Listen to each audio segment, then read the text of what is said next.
Some unexpected twists of fate change your life forever. For Thaddeus Blackwood, a simple clerical mix-up would transform his lonely existence into a passionate love story he never saw coming. The morning sun filtered through tall windows of the Blackwood estate, casting light on a man who seemed to have everything, except what truly mattered. Thaddeus Blackwood stood at his office window, watching the world below with eyes that had forgotten how to see beauty. His company's stock had just hit an all-time high. Another victory. Another day of success that somehow left him feeling hollow. Have you ever felt that emptiness that success can't fill? Or wondered if true love can bridge even the widest social divides? Thaddeus knew wealth. He knew power. But happiness? That had become a foreign concept since losing his wife 7 years ago. "Dad?" His daughter Zara's voice pulled him from his thoughts. "Did you find someone to help me with my classes?" Behind the billion-dollar empire and sprawling mansion, Thaddeus Blackwood was a man whose heart had been locked away until an unexpected woman held the key. He nodded to his daughter, unaware that the resume sitting on his desk belonged to someone who would change everything. "Yes, she starts today," he answered, glancing at the paper. The application had come highly recommended from the agency, though something about it seemed different. What happens when destiny brings two souls from completely different worlds together through one serendipitous coincidence? When the doorbell rang that afternoon, neither Thaddeus nor the woman standing on his doorstep could have predicted how their lives would intertwine. Lyra Nightingale clutched her worn bag, looking up at the mansion with a mixture of awe and determination. She needed this job, any job, to support her son. She'd applied for a cleaning position, but somehow ended up here instead, about to meet one of Michigan's wealthiest men and his struggling daughter. Little did they know, this unexpected meeting wasn't just a coincidence. It was the beginning of a love story that would prove that sometimes the heart finds exactly what it needs in the most unexpected places. If you believe in finding love when you least expect it, hit that like button and subscribe. This remarkable story might just make you believe in destiny all over again. Thaddeus Blackwood commanded respect everywhere he went. At 45, the CEO of Blackwood Pharmaceuticals had built his empire from nothing, turning a small research lab in Westlake, Michigan, into a billion-dollar company that developed life-saving medications. His corner office overlooked the city he'd conquered, yet his gaze often drifted to the single photo on his desk. His late wife, Elizabeth. "Mr. Blackwood, the board is waiting," his assistant announced. With a nod, Thaddeus straightened his custom suit and gathered his notes. His movements were precise, calculated, much like the walls he'd built around his heart since Elizabeth's passing 7 years ago. Tall with salt and pepper hair and piercing blue eyes, women still turned their heads when he entered a room. But the slight crease between his brows and the distant look in his eyes told a different story. One of a man who had everything and nothing at the same time. "Schedule a meeting with Zara's school counselor," he instructed as he passed his assistant. "Her grades this quarter." He didn't finish the sentence. Another problem to solve. At home, 17-year-old Zara Blackwood sat in her art studio, brush in hand, paint splattered across her designer clothes. The canvas before her burst with colors, the only place she felt truly seen. Her long, dark hair was pulled into a messy bun, her mother's features evident in her delicate face. "Miss Zara, your father called. He'll be late again," the housekeeper informed her. Zara merely nodded, used to the empty echo of their massive home. Though surrounded by luxury, the best schools, clothes, opportunities, she felt like a ghost in her own life. Her grades had slipped not from lack of intelligence, but from the weight of expectations and grief that still lingered. In the corner of her latest painting, two figures stood hand in hand, a wish she kept quiet, for her father to find love again. Maybe he wouldn't look so sad all the time, she whispered to herself, adding another stroke of blue. Across town, Lyra Nightingale's hands were cracked from cleaning solutions as she finished her shift at the local motel. At 32, her beauty wasn't diminished by the simple clothes or the weariness in her steps. Her auburn hair caught the light as she waved goodbye to her co-worker. "Off to pick up Noah?" her friend asked. "Yes. Then we're going to the community garden. The new seedlings need checking," Lyra replied, her face lighting up at the mention of her plants. Lyra's small apartment was filled with potted herbs and flowers, living proof of her remarkable gift. Without formal education, she'd taught herself the healing properties of dozens of plants, creating salves and teas that neighbors sought out for common ailments. Her notebook contained careful observations, hand-drawn illustrations, and recipes passed down through generations. "Mom, look what I found!" 9-year-old Noah ran to her, holding a unique leaf specimen. Lyra's smile transformed her tired face into something radiant as she knelt to examine her son's discovery. Despite working 3 jobs and raising Noah alone since her husband abandoned them, her eyes held a warmth and wisdom that money couldn't buy. Tomorrow she would interview for a new cleaning position at a mansion on the hill, unaware that fate had other plans for where her application would land. "Ms. Richards, what is this?" Thaddeus frowned at the application in his hand. "This woman is applying for a cleaning position." His HR director shifted uncomfortably. "Well, sir, there's been a mix-up. Her file was accidentally forwarded to Elite Tutor's agency instead of our housekeeping department.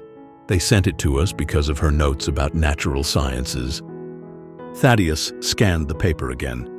No formal education credentials, just a detailed paragraph about self-taught botany and an approach to learning through observation. Not the typical Harvard-educated tutor he'd envisioned for Zara. "She's completely unqualified," he started, then paused. Zara had rejected 5 conventional tutors already. His daughter needed someone who could reach her, not just recite textbooks. "Her references say she's honest, hardworking, and remarkably intelligent," Ms. Richards added. "Sometimes unconventional methods." "Fine, 1 interview," Thaddeus conceded. The next afternoon, Thaddeus was reviewing quarterly reports when his housekeeper announced, "Ms. Nightingale is here, sir." He looked up, and time seemed to pause. Lyra Nightingale stood in his study doorway, wearing a simple blue dress that somehow made her auburn hair shine like copper in the afternoon light. She wasn't what he expected. There was a quiet dignity in how she held herself, despite the worn edges of her handbag. "Mr. Blackwood," she nodded, meeting his eyes directly. Something fluttered in his chest, a sensation so foreign he nearly placed a hand over his heart to identify it. "Please, sit." His voice came out deeper than intended. As Lyra settled into the leather chair across from his desk, she felt his intense gaze studying her. She focused on the job details, explaining her confusion about the position. "I applied for housekeeping work," she admitted. "I'm not sure why I'm being interviewed as a tutor." Thaddeus found himself leaning forward. "Tell me about your knowledge of natural sciences." When she spoke about plants and their properties, her eyes lit up, hands gesturing passionately. Thaddeus caught himself watching her lips form words like symbiotic relationships and adaptive growth patterns. "So you see, learning isn't just memorization, it's connection," Lyra concluded. The door opened as Zara entered, eyes downcast until she noticed Lyra. "You must be Zara," Lyra smiled warmly. "Your father tells me you're artistic. Do you know plant pigments created the first paints? Nature was the original artist." Zara's expression shifted subtly. "Really? I could show you how to make your own natural dyes." Thaddeus watched in amazement as his withdrawn daughter engaged in her first voluntary conversation with a tutor.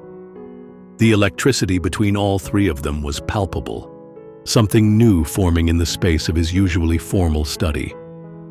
"When can you start?" he heard himself ask. 2 weeks into Lyra's tutoring, the Blackwood mansion felt different. Laughter echoed through halls that had known only silence. The garden, once merely decorative, became a living classroom. The cellular structure of plants mirrors human systems in fascinating ways, Lyra explained, helping Zara examine a leaf under a microscope they'd set up on the patio table. "See how everything connects? That's why biology made no sense when you memorized it from books." From his home office window, Thaddeus watched them. He'd begun scheduling important calls during Zara's science lessons, calls that mysteriously required him to pace near windows overlooking the garden. Today, he noticed Zara's genuine smile as she made notes in a journal covered with her own botanical drawings. "Mr. Blackwood, your 2 o'clock is waiting," his assistant reminded through the intercom. "Tell them I need 15 minutes, he replied, eyes still fixed on Lyra as she tucked a strand of hair behind her ear, sunlight catching the auburn highlights. Later that afternoon, Thaddeus found himself walking into the library for a book during Zara's literature session. "Dad, Lyra's showing me how Shakespeare used plant symbolism in his plays," Zara announced, animated in a way he hadn't seen in years. "I don't want to interrupt," he said, though he made no move to leave. "Not at all," Lyra smiled, looking up from the text. "We were just discussing how rosemary represents remembrance in Hamlet." Their eyes met, held for a moment too long.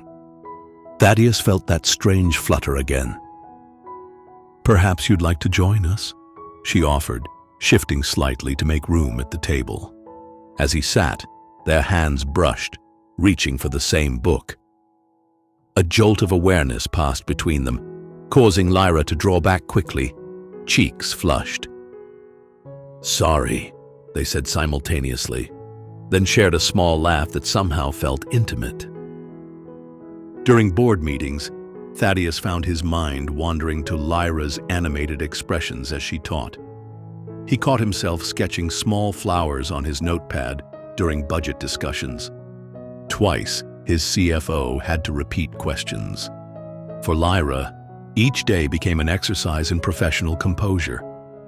The way Thaddeus looked at her when he thought she didn't notice made concentration nearly impossible. "Ms. Nightingale," his deep voice would announce his presence, and her heart would race before she could remind herself of the boundaries between them. One evening, as rain pattered against the windows, Thaddeus entered the study where Lyra was gathering her materials after a session. "Zara's teacher called today," he said, staying by the doorway. "She's improved dramatically in 3 subjects." Lyra's face lit up. "She's brilliant, Mr. Blackwood. She just needed someone to show her how learning connects to what she loves." "You've brought something back to this house," he admitted quietly. "Something I didn't realize was missing." The air between them charged with unspoken feelings as thunder rolled in the distance. "I should go," Lyra whispered, though she made no move toward the door. "Yes," he agreed, yet stepped closer instead. Have you ever experienced that moment when someone completely unexpected makes your heart skip a beat?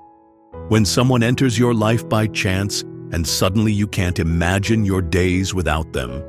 Share your story in the comments below. The garden at dusk became their sanctuary. What began as Lyra pointing out medicinal plants soon evolved into evenings where time seemed to stand still between them. "This one," Lyra said, guiding Thaddeus to a small plant with purple flowers, "helps with sleep. My grandmother taught me how to dry the leaves for tea." Thaddeus knelt beside her, close enough to catch the faint scent of lemon and something uniquely her. "You learned all this without formal training?" Books from the library, community garden volunteers, trial and error, she smiled. Nature doesn't care about degrees, only patience and attention. Her passion captivated him. Unlike the polished women in his social circle who discussed market trends and charity galas, Lyra spoke of growth and healing with genuine wonder. When she described plant cycles, her hands moved gracefully, painting invisible pictures in the air between them. One evening, Lyra brought small pots and seedlings. For Zara's art, she explained, these will produce natural dyes. You're constantly thinking of her, Thaddeus observed. She reminds me of myself at that age, seeing everything deeply, feeling everything intensely. Their conversation flowed from plants to childhood memories, dreams deferred, and small joys rediscovered. When Lyra described her 9-year-old son's fascination with space, Thaddeus laughed at the boy's question about whether astronauts could grow tomatoes on the moon. I haven't laughed like this in... He paused, realizing the truth. 7 years. Lyra's expression softened. Joy finds its way back, even when we think it's gone forever. Dark clouds gathered one evening as they examined a new section of herbs Lyra had helped plant. The first fat raindrops fell without warning, quickly becoming a downpour. Quick! Thaddeus called, taking her hand instinctively. They ran toward the garden shed, arriving breathless and damp. The small wooden structure, filled with gardening tools and potting supplies, suddenly felt intimate as rain drummed on the roof. They stood close, droplets clinging to Lyra's eyelashes, and Thaddeus's shirt now pressed against his shoulders. Your notes will be ruined, he said, noticing her damp notebook. Not the first time rain has edited my work, she laughed, trying to ignore how the small space eliminated any proper distance between them. Thaddeus reached up, hesitated, then gently brushed a raindrop from her cheek. Lyra, I need to tell you something. She went still, very aware of his touch. Since you came here, everything's different. Colors seem brighter. The house feels alive again. His voice dropped lower. I feel alive again. The vulnerability in his eyes touched something deep within her. I have dreams, she admitted quietly. Not just getting by, but building something meaningful. A community garden program for children without access to nature. Teaching people how plants can heal both body and spirit. She looked down. Silly dreams for a cleaning lady. No, he said firmly, lifting her chin. Your vision matters. You matter. Their hands found each other in the dim light, fingers intertwining. The contact sent warmth coursing through both of them, a current of connection neither had felt in years. Rain created a cocoon around them, the world outside fading away. Thaddeus leaned closer, his gaze dropping to her lips. Lyra's breath caught as she found herself moving toward him, drawn by an irresistible pull. Their lips were inches apart when the shed door swung open. Dad? Lyra? Are you in here? Zara stood in the doorway, raincoat dripping. They stepped apart quickly, the moment broken. Just waiting out the storm, Thaddeus explained, voice unsteady. Later, watching from her bedroom window, Zara saw Lyra and her father walking toward the house, a careful distance between them now. But she noticed how they glanced at each other when they thought no one was looking. For the first time in years, Zara felt hope blooming, not just for herself, but for her father's heart. A cleaning lady? You can't be serious, Thaddeus. Dominic Vance leaned back in his chair, swirling his scotch. As Blackwood Pharmaceuticals' major investor and Thaddeus's longtime associate, he prided himself on knowing everything about the CEO's life. She's Zara's tutor, Thaddeus corrected, keeping his voice even. Not according to her employment history. Dominic slid a folder across the desk. My assistant was thorough. 3 cleaning jobs, food service before that. No teaching credentials whatsoever. Thaddeus stared at the documents, his jaw tightening. He'd known about the application mix-up, but seeing Lyra's entire work history laid bare felt invasive. Zara's grades have improved dramatically. This isn't about grades. Dominic leaned forward. It's about a woman with nothing targeting a man with everything. The next morning, Thaddeus's phone buzzed constantly. A gossip blog had published a story.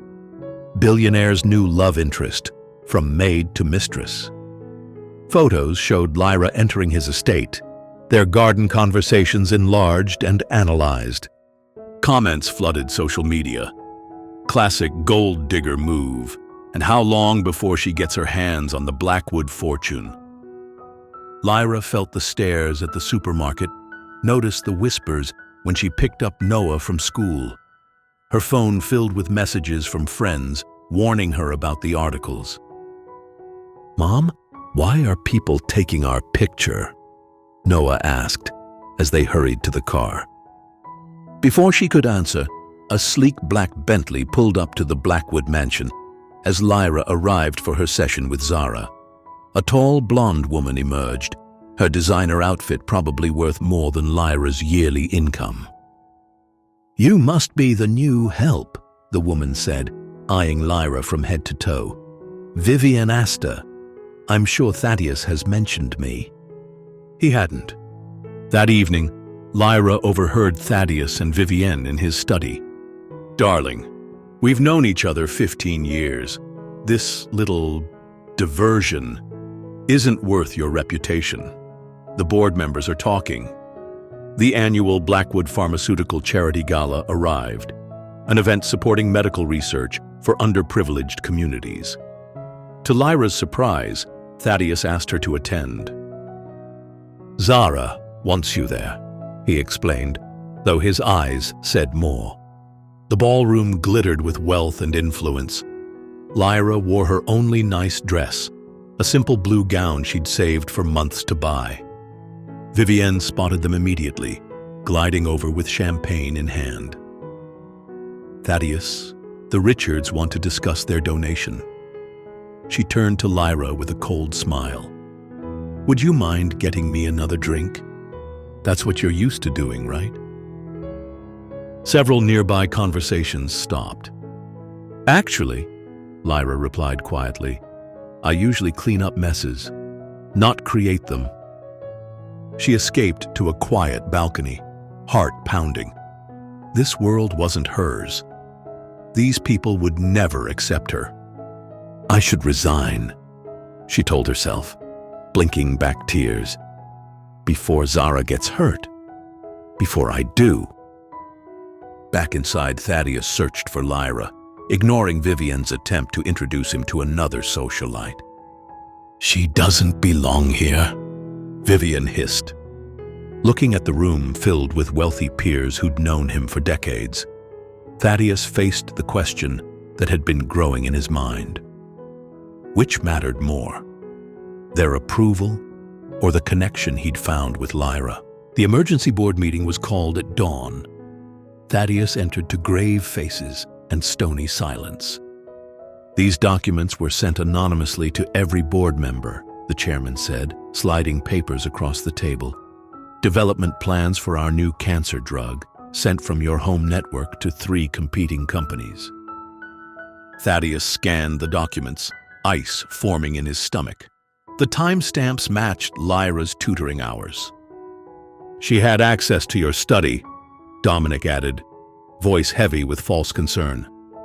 Back at the mansion, Thaddeus paced his office. The evidence looked damning. The logical part of his brain, the CEO who'd made tough decisions for decades, told him to cut ties immediately. Yet something deeper fought against it. When Lyra arrived, his face was a mask. "The board believes you accessed confidential information and sold it to competitors," he said flatly. Her eyes widened in shock. "What? I would never..." The evidence suggests otherwise. Evidence can be manufactured, she replied, voice shaking. Ask yourself who benefits from these accusations. His assistant interrupted. Sir, IT found something. The file transfers were initiated remotely using your backup password. The only other person who had access was Ms. Astor. Thaddeus finished, realization dawning. Vivian had helped set up his security system years ago, but the damage was done. Lyra stood with quiet dignity. I'll pack my things.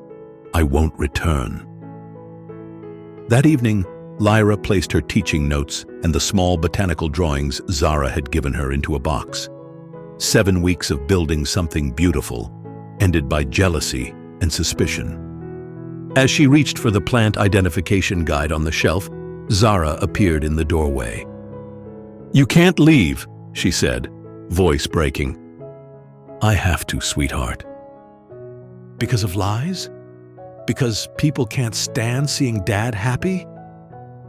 Lyra closed her eyes, fighting tears. It's complicated. No, it's not! Zara's voice rose. For the first time since Mom died, this place feels like a home. You did that. You're the best thing that's happened to us. Downstairs, Thaddeus heard his daughter's words echo through the halls as he held proof of Vivian's deception in his hands. The security team had traced everything back to her. He thought of Lyra's smile when she showed him a rare plant, her patience with Zara, her dignity facing Vivian's cruelty. He remembered the rain, the garden shed, the moment he'd almost kissed her. It hit him with stunning clarity. This wasn't just attraction or fondness. He was falling in love with her. The sound of the front door closing jolted him back to reality. Lyra was leaving, walking out of their lives because he doubted her. Have you ever stood at a crossroads where you had to choose between following your heart or meeting others' expectations? Where the safe choice and the right choice seemed miles apart? Share your experience in the comments below. Rain pounded against the windshield as Thaddeus drove through the darkened streets. The wipers fought a losing battle against the downpour, much like he'd fought against his feelings for weeks. Lyra's apartment was across town, in a neighborhood he'd never visited before tonight. His phone rang. Zara. Dad, did you find her? Not yet. Hurry. Noah said they're packing to stay with her sister in Ohio. The car skidded to a stop outside a modest apartment complex. Through sheets of rain, Thaddeus spotted Lyra loading boxes into an old sedan. He stepped out, instantly drenched. Lyra! She turned, shock registering on her face. What are you doing here?